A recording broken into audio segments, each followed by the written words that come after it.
Want to succeed? It starts with you. This film explores the power of personal work ethics and how it transforms workplaces.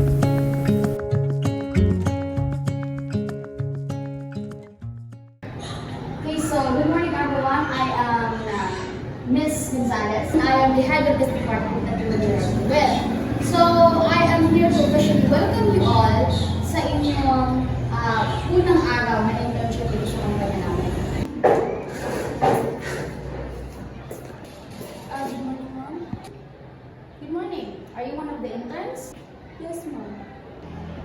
You are 30 minutes late. You are, miss? Mayroon pa si ma'am. Oh, so you're one of the interns? Well, you're very late and what you're wearing is not fit from the dress code. You can join the colleagues now. Okay, so as I was saying everyone, I am officially welcoming you all in your first day sa internship na dito sa company namin. So, just like any other companies, we all have our rules and regulations. Firstly, respect is very needed in our workplace. And punctuality. We have to be here on the company in time, okay? Because I want everything to be okay and everyone to be punctual.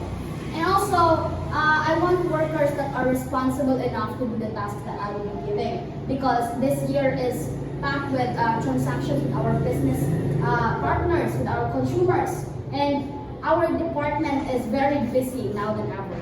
So, I hope that you are going to do a good job in this company now. So, good luck.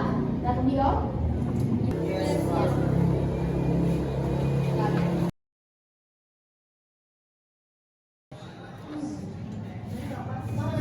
Ay, hindi na naman siya. Oh, spot shop, right? Yes. Really? Again. Grabe po kasi sa daan. Pretty expensive sa spot shop.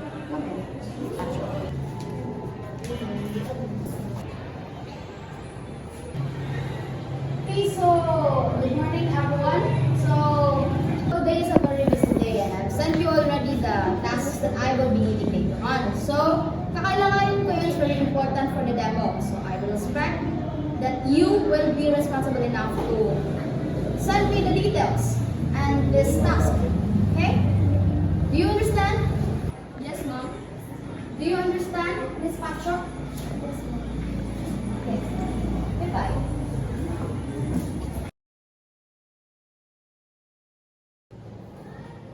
Uy, nagawa ko na ba yung task na binigay ni Miss Chief? Ano ba yun? Oh, let me guess. Nakalimutan mo, no? Ano naman?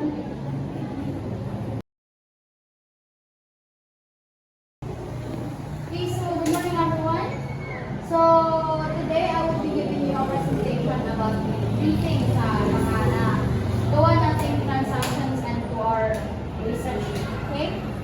So as you can see here, this chapter presents the data gathered from 254 senior high schools, working students of Ozami City National High School, who served as the respondents of this research. The research that we gathered, napansin ko na hindi masyadong maganda ang performance natin sa ating department. And as we know, we're very busy. I want you to be responsible. 254 senior high school students working. Miss Pacho, are you sleeping on the meeting? No po, ma'am. Nasa formal ka na pagpupulaw ng kumpanya? Is this how you behave?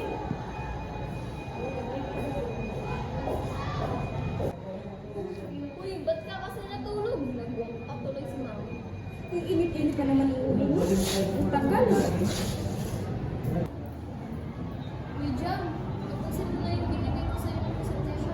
Gagamitin daw ng mama niya. Sige.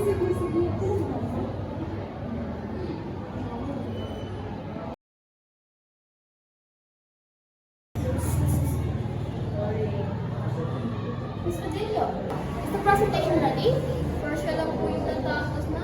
Nasaan ko lang. Oh, bakit partial lang? Hindi pa po kasi natapos na Jam yung part niya.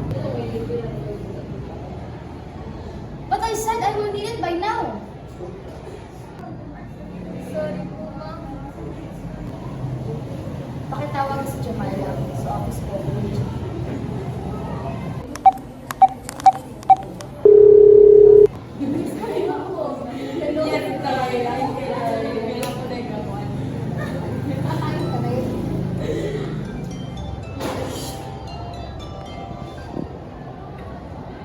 Hoy, nasan ka na? Pinapatawag ka ni ma'am. Oh, may ginawa lang ako. Pupunta na.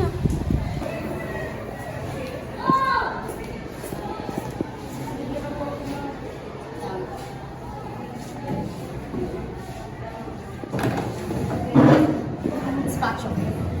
What's the rules and regulations of our company unclear for you? You are very well aware that our company is very busy. I need responsible workers now more than ever. And yet you failed to do the task I assigned to you. You are being irresponsible. This is not the first time you failed in Despacho. I'm sorry to tell you, but you're fired. Ma'am, kailangan ko pong trabaho na to. No. Sana inisip mo yan bago ka naging responsable. After experiencing the consequences of poor workplace behavior, Jamila Pancho had a moment of realization. She came to understand that proper conduct in the workplace holds greater significance than she had ever imagined.